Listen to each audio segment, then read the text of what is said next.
C'est l'été et comme chaque mois, monsieur le maire Christian Laine introduira ce numéro du 20h des Lescariens par son édito.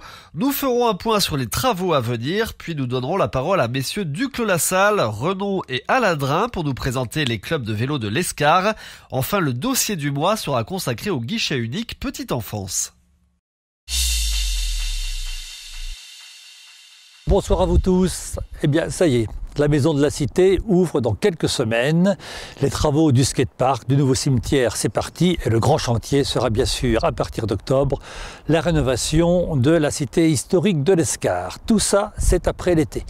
Après un été, vous allez vous reposer, où il y aura plein de manifestations à l'Escar, comme d'habitude. Et comme toujours, le lac des Carolins qui vous est ouvert. Vous avez vraiment de la chance d'habiter à l'Escar. Alors que les travaux de la Maison de la Cité de la Côte du Vigné touchent à leur fin, d'autres grandes réalisations comme le cimetière et le skatepark sortiront de terre dès la rentrée scolaire. Le bureau d'études consulte en ce moment les entreprises nécessaires à la réalisation des travaux d'aménagement de ce futur cimetière. Le chantier devrait ainsi débuter avant la fin de l'été. Ce projet permettra d'installer dans un premier temps une centaine de caveaux, 38 cavurnes en sol et une centaine de cases de columbarium dans l'enceinte d'un parc paysager. Des chemins de promenade seront agencés entre le chemin Las Bourdettes et le chemin de la Telaire. Ces sentiers ne traverseront toutefois pas les espaces d'inhumation dont les espaces resteront préservés. Le nouveau skatepark sera situé au pied des remparts entre les terrains de sport et le chemin d'accès à la cité et permettra la pratique du roller, du skate, du BMX et de la trottinette. La réalisation de cet équipement est donc planifiée pour le mois d'octobre.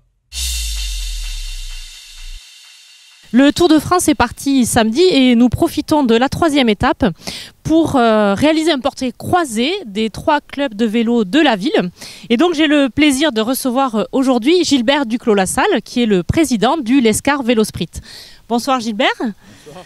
Alors, est-ce que vous pourriez nous parler un petit peu du club, quand est-ce qu'il a été créé, le nombre d'adhérents, la compétition phare, enfin tout ce qui concerne le LVS. Voilà, le LVS c'est créé en 1995 par le docteur Pagrade. Après est arrivé à la présidence Monsieur Fouquet qui était un partenaire de l'époque. Et moi je suis arrivé il y a 8 ans, 9 ans dans ce club maintenant. Et après je suis rentré dans le comité directeur. Du comité directeur, je suis arrivé à la présidence. Voilà, c'est les cheminements normaux. Le nombre d'adhérents, aujourd'hui on est à 85 licenciés. Je crois que le club est tout le temps en progression. Et l'épreuve phare, vous le savez très bien, qui est le Tour du Piémont qui se déroule dans tout le département. Alors, en tant que président, de quoi est-ce que vous êtes le plus fier dans votre club ?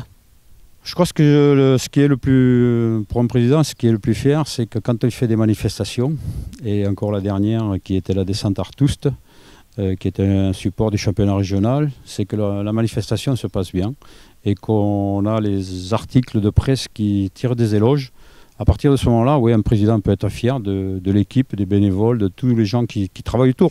Alors Renan, vous êtes le président du Vélosport Béarnais. Alors, est-ce que vous pourriez nous présenter votre club, le nombre d'adhérents, l'année de création, et puis peut-être la compétition phare à laquelle vous participez ou que vous organisez ? Le club a donc été créé en 2008. À l'heure actuelle, nous avons 25 adhérents. Et la compétition phare, jusqu'en 2016, c'était la Béarn Cycle Espoir qui était notre compétition, notre grande compétition, pour des raisons liées notamment à la structure, le nombre de bénévoles, on a été obligé de l'abandonner. On va donc passer sur d'autres objectifs qui vont être soit un championnat organisé comme cette année, le championnat départemental, voire pérenniser une cyclosport dans l'année. La grande fierté que j'ai cette année, c'est que nous avons organisé le championnat départemental il y a à peine 3 semaines, donc à la Bastide Montrégeau. Tout le monde s'est mobilisé et on a réussi notre challenge, un beau championnat départemental. Bruno Aladrin, donc vous êtes le président du VTT l'Escar Évasion. Est-ce que vous pouvez nous faire une petite présentation succincte de votre club ? Le club, lui, il est né en 2004. Aujourd'hui, on compte 45 adhérents, dont notamment 26 jeunes de moins de 18 ans. Alors la compétition phare de notre club, c'est une organisation que j'organise depuis 1993, qui est le trophée régional des jeunes vététistes sur l'Escar.